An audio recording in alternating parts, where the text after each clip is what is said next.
بسم اللہ الرحمن الرحیم۔ تھانسیر کی فتح۔ ناظرین، 402 ہجری میں سلطان محمود کے دل میں پھر جہاد کی امنگ جاگی، چونکہ محمود سن چکا تھا کہ تھانسیر ہندوؤں کے لیے کعبہ کی صورت ہے۔ وہاں پرانا بت خانہ ہے جس میں بہت سے بت ہیں،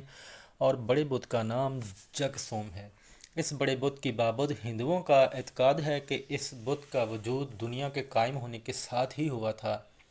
اس لیے محمود نے ارادہ کیا کہ اس بار تھانسیر پر حملہ کرے۔ جب اس حملے کی نیت سے محمود پنجاب میں داخل ہوا تو محض اس خیال سے کہ جو صلح نامہ محمود اور آنند پال کے درمیان ہوا ہے اس کی شرائط میں کسی طرح کی بے ضابطگی نہ ہو، سلطان نے ایک قاصد آنند پال کے پاس بھیج کر اپنا ارادہ ظاہر کیا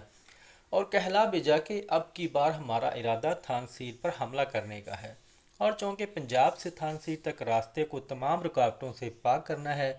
اس لیے تم اپنے کچھ معتبر آدمی ہمارے ساتھ کرو تاکہ جو قصبہ تمہارا ہو وہ ہماری فوج کی طاقت و تاراج سے محفوظ رہیں۔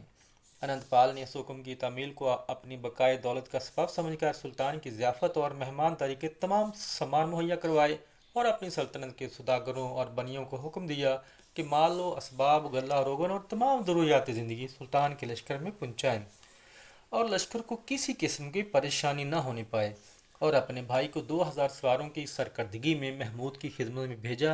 اور ایک درخواست لکھی جس کا مضمون یہ تھا: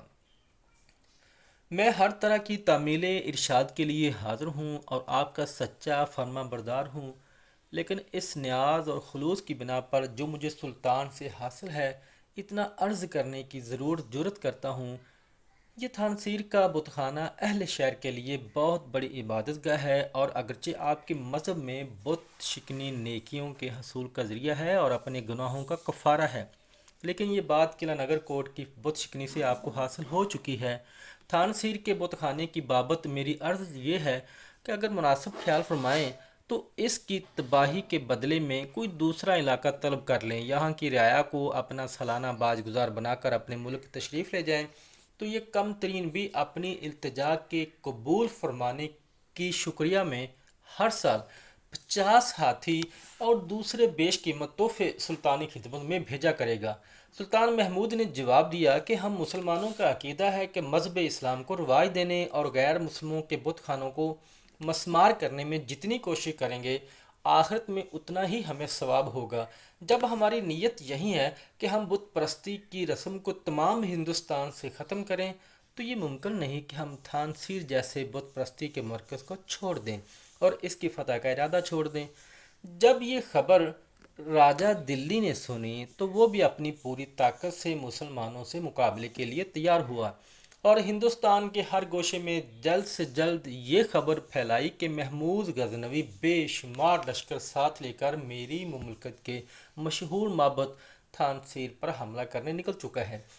اگر ہم نے پہلے ہی اس مصیبت کو روکنے کی کوئی تدبیر نہیں کی تو یہ مصیبت ملک کے ہر گوشے میں پھیل کر چھوٹے اور بڑے سب کو تباہ و برباد کر دے گی۔ میرے نزدیک مناسب یہی ہے کہ ہم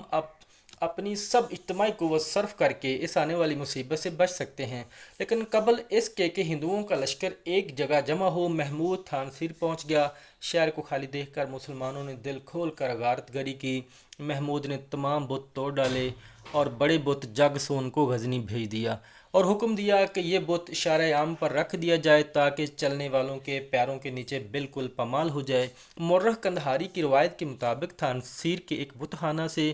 ایک ٹکڑا سرخ یاقوت کا بھی محمود کے ہاتھ لگا جس کا وزن 450 مسکال تھا۔ مورخین لکھتے ہیں کہ اس طرح کا قیمتی پتھر آج تک دیکھنے اور سننے میں نہیں آیا۔ اس فتح کے بعد سلطان محمود نے دلی کو فتح کرنے کا ارادہ کیا۔ ارکان سلطنت نے عرض کیا کہ دلی اسی وقت فتح ہو سکتا ہے جب تمام صوبہ پنجاب پر اسلامی قبضہ ہو جائے اور آنند پال کی طرف سے کوئی خدشہ اور خطرہ باقی نہ رہے۔ ارکان سلطنت کی یہ اصلاح محمود نے پسند کی اور دلی کی فتح کا ارادہ ترک کر کے غزنی واپس گیا،